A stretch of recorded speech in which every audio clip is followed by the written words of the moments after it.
Halo teman-teman mahasiswa, selamat datang kembali di kelas sejarah ekonomi kita. Saya jujur excited banget nih buat sesi hari ini, karena kita bakal ngebongkar habis-habisan apa yang sering disebut sebagai paradoks pertumbuhan ekonomi Indonesia. Hari ini, kita nggak cuma menelan mentah-mentah angka statistik yang sering seliweran di berita, tapi kita bakal gali jauh ke dalam dan cari tahu realitas apa sih yang sebenarnya bersembunyi di balik angka-angka itu. Jadi, siapkan fokus kalian ya, karena materi kita kali ini bakal lumayan ngebuka mata. Tapi sebelum kita masuk ke teori-teori yang berat, saya mau kalian merenungkan satu angka ini dulu. 819.850. Gila kan? Ini bukan sembarang angka loh. Ini adalah angka dari Indeks Kekuatan Material atau Material Power Index di tahun 2020 kemarin. Angka ini secara gamblang merepresentasikan seberapa mengangahnya jurang kesenjangan antara 40 orang paling tajir di Indonesia dengan rata-rata masyarakat kita. Intinya, rata-rata aset 40 konglomerat itu setara dengan lebih dari 800.000 kali lipat aset yang dimiliki rata-rata warga biasa. Terus pertanyaannya, kok bisa kesenjangan se ekstrem ini terjadi di negara yang katanya ekonominya tumbuh terus? Nah, itu dia yang bakal kita bedah sekarang. Oke, biar gampang ikutinnya, ini peta jalan atau silabus singkat kita hari ini ya. Pertama, kita bakal bahas mitos angka pertumbuhan PDB. Kedua, kita masuk ke realitas soal ketimpangan dan dominasi oligarki. Ketiga, kita ngomongin UMKM sebagai pahlawan sesungguhnya di ekonomi kita. Dan terakhir, kita bakal bedah satu kasus epik, yaitu pertarungan konstitusional privatisasi air dan hubungannya dengan pasal 33 UUD 1945. Langsung aja kita masuk ke bagian pertama, mitos angka pertumbuhan PDB. Coba kita rewind sebentar ke masa-masa awal pemulihan setelah krisis moneter 1997-1998 yang legendaris itu. Waktu itu kan fokus utama negara cuma satu, gimana caranya kita keluar dari krisis? Dan kalau kita cuma ngelihat indikator makroekonominya aja, wah pembangunan kita pasca krisis itu kelihatan kayak sebuah kisah sukses yang sempurna banget. Angka produk domestik bruto atau PDB kita konsisten merangkak naik, seolah-olah semuanya baik-baik saja. Kalau diperhatikan datanya, lonjakan PDB per kapita kita tuh dari tahun 2004 ke 2018 kelihatan fantastis banget. Bayangin, dari yang tadinya cuma 11 jutaan, melonjak jadi hampir 56 juta. Secara matematis, tren pertumbuhan ini luar biasa rapih. Di atas kertas, tiba-tiba kita semua seakan-akan berubah jadi jutawan, seolah seluruh rakyat Indonesia mendadak makmur bareng-bareng di periode itu. Dan yang bikin narasi kesuksesan ini makin meyakinkan, lonjakan PDB tadi dibarengi sama penurunan angka kemiskinan yang juga kelihatan sangat menggembirakan. Dari hampir 17% atau sekitar 36 juta jiwa di tahun 2004, angkanya berhasil ditekan sampai tinggal 10%-an di tahun 2020. Segalanya tampak berjalan mulus di jalur yang tepat. Ya setidaknya, sampai kita mulai mengajukan pertanyaan kritis sebagai sejarawan ekonomi. Nah, disinilah radar analitis kalian harus jalan. Pertanyaan mendasarnya, kalau ekonomi kita beneran meroket sedahsyat itu, kenapa masih banyak banget rakyat yang hidupnya tertinggal?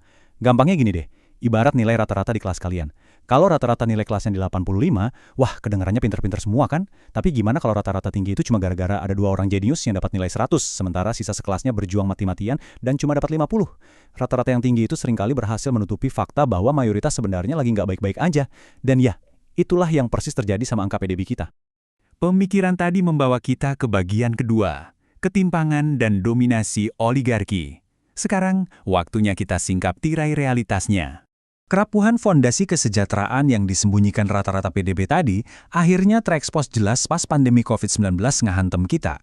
Rasio Gini kita yang jadi indikator ketimpangan naik menyentuh angka 0,385 di bulan September 2020. Pengangguran tembus 7% lebih. Dan yang paling bikin miris, ada 1,13 juta orang yang tiba-tiba jatuh miskin cuma dalam kurun waktu 6 bulan aja. Pertumbuhan agregat yang dibangga-banggain sebelumnya ternyata nggak bisa jadi bantalan sosial yang cukup kuat buat nahan masyarakat kelas bawah dari jurang krisis. Tolong kalian catat baik-baik fakta krusial ini ya. Cuma 1% rumah tangga terkaya di Indonesia menguasai 47% kekayaan nasional kita. Kalau kita perluas sedikit jadi 10% kelompok terkaya, mereka menguasai 75%. Riset lain juga nemuin kalau selama 1 dekade, kekayaan 40 orang terkaya di Indonesia itu tumbuhnya 10 kali lebih cepat dibanding pertumbuhan PDB per kapita warga biasa. Jadi kita nggak cuma ngomongin soal beda gaji, tapi ini soal konsentrasi kekayaan yang udah di level ekstrim. Nah, poin pentingnya di sini adalah, ketika uang dan aset numpuk di segelintir orang sekuat itu, muncullah yang namanya dominasi oligarki. Gampangnya, ini tuh sistem di mana sekelompok kecil elit menggunakan uang dan kekuasaan mereka buat nyetir kebijakan publik, pastinya demi kantong mereka sendiri. Mereka bikin ekosistem yang monopolistik banget. Akibatnya apa? Pemain baru susah masuk, persaingan sehat mati, dan pada akhirnya, yang rugi yang masyarakat luas sebagai konsumen. Dari awal arena permainannya udah nggak imbang. Oke, kita geser sedikit ke bagian ketiga, UMKM sebagai tulang punggung ekonomi. Di tengah pasar yang dikuasai sama raksasa-raksasa tadi, sebenarnya ada pahlawan tanpa tanda jasa yang nopang kehidupan ekonomi kita sehari-hari. Siapa lagi kalau bukan teman-teman UMKM? Coba bayangin betapa absolutnya dominasi mereka secara jumlah. 99% dari seluruh unit usaha di Indonesia itu bentuknya UMKM. Usaha skala besar itu cuma 1% sisanya. Tapi, disinilah letak ironinya. Walaupun jumlah perusahaan besar cuma seupil alias 1%, mereka bisa meraup hampir 39% dari PDB nasional.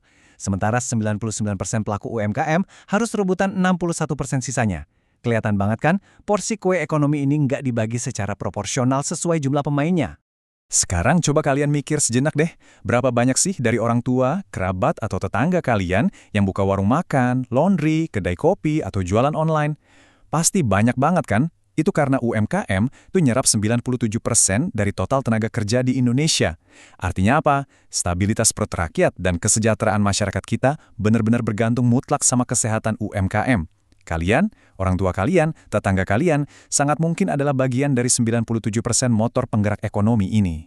Karena posisi UMKM ini super vital, tapi gampang goyah, pemerintah jelas nggak bisa tutup mata. Ada banyak banget intervensi yang dikasih, mulai dari subsidi bunga, penjaminan modal kerja, sampai hibah langsung kayak BPUM. Tapi ya, bantuan-bantuan ini harus diawasi ketat. Kalau hibah turun tanpa pengawasan, gampang banget muncul moral hazard. Niatnya buat modal usaha produktif, malah dipakai buat beli barang konsumtif. Selain ngasih dana, tugas paling berat pemerintah sebenarnya adalah mengatur ekosistem bisnis itu sendiri, biar pahlawan-pahlawan kecil ini nggak dilindas sama praktek monopoli raksasa. Lanjut ke bagian keempat, sekaligus bagian terakhir kita hari ini, Pasal 33 dan kasus air. Di sini kita bakal lihat langsung gimana tekanan globalisasi nyoba menguji kedaulatan negara kita dalam mengelola sumber daya publik yang sangat vital. Kasus ini menurut saya adalah salah satu pertempuran sejarah hukum ekonomi paling epik. Kalian tahu kan, arus globalisasi itu selalu menuntut pasar bebas, sebisa mungkin tanpa campur tangan negara. Nah, di tahun 2004 tekanan ini berbuah pada disahkannya Undang-Undang Sumber Daya Air yang ngebuka celah buat swasta asing memprivatisasi air minum kita. Artinya, warga disuruh nanggung biaya operasinya langsung. Untungnya, di tahun 2013 Mahkamah Konstitusi turun tangan dan ngebatalin UU itu. Kenapa? Ya karena air itu bukan cuma barang dagangan, bos. Air itu hak asasi dasar manusia. Dan di titik krisis inilah tameng utama konstitusi kita beraksi. Pasal 33 ayat 3 UUD 1945. Mahkamah Konstitusi pakai pasal ini sebagai garis keras yang menegaskan kalau sumber daya strategis negara itu nggak bisa asal dijual ke penawar paling tinggi. Penguasaan negara atas sumber daya air itu hukumnya wajib, mutlak, demi kesejahteraan sosial, dan bukan sekedar buat dipanjat jadi cuan ekonomi sama segelintir orang. Nggak berhenti sampai batalin UU aja. Mahkamah Konstitusi juga ngunci dengan 3 syarat mutlak penguasaan negara atas sumber daya. Pertama, negara harus jamin airnya selalu cukup. Kedua, pembagian atau distribusinya harus rata ke semua daerah. Dan ketiga, harganya harus masuk akal dan bisa dibeli sama rakyat bawah. 3 syarat ini jadi semacam wake up call buat kita, kalau ekonomi yang beneran sukses itu bukan cuma soal pamer angka PDB yang tinggi di presentasi elit, tapi soal mastiin setiap rakyat bisa mengakses kebutuhan dasar mereka tanpa harus menderita. Oke, sebagai penutup sesi bedah sejarah ekonomi kita kali ini, saya mau ninggalin satu pertanyaan yang lumayan berat buat kalian renungin. Sebagai mahasiswa yang nantinya bakal jadi pemimpin, pembuat kebijakan, atau ekonom masa depan, gimana cara generasi kalian nanti mempertahankan keseimbangan konstitusional ini? Gimana kalian bakal jadi perisai buat ngelindungin 99% rakyat kita, mulai dari pahlawan UMKM sampai kaum miskin kota, dari gilanya tekanan globalisasi dan monopoli oligarki? Pikirin baik-baik ya. Karena PDB yang meroket setinggi langit di atas kertas itu sama sekali nggak ada harganya kalau buat minum aja rakyat masih kesulitan. Terima kasih udah dengerin dengan antusiasme yang luar biasa, renungkan ini, dan sampai ketemu lagi di analisis kita minggu depan.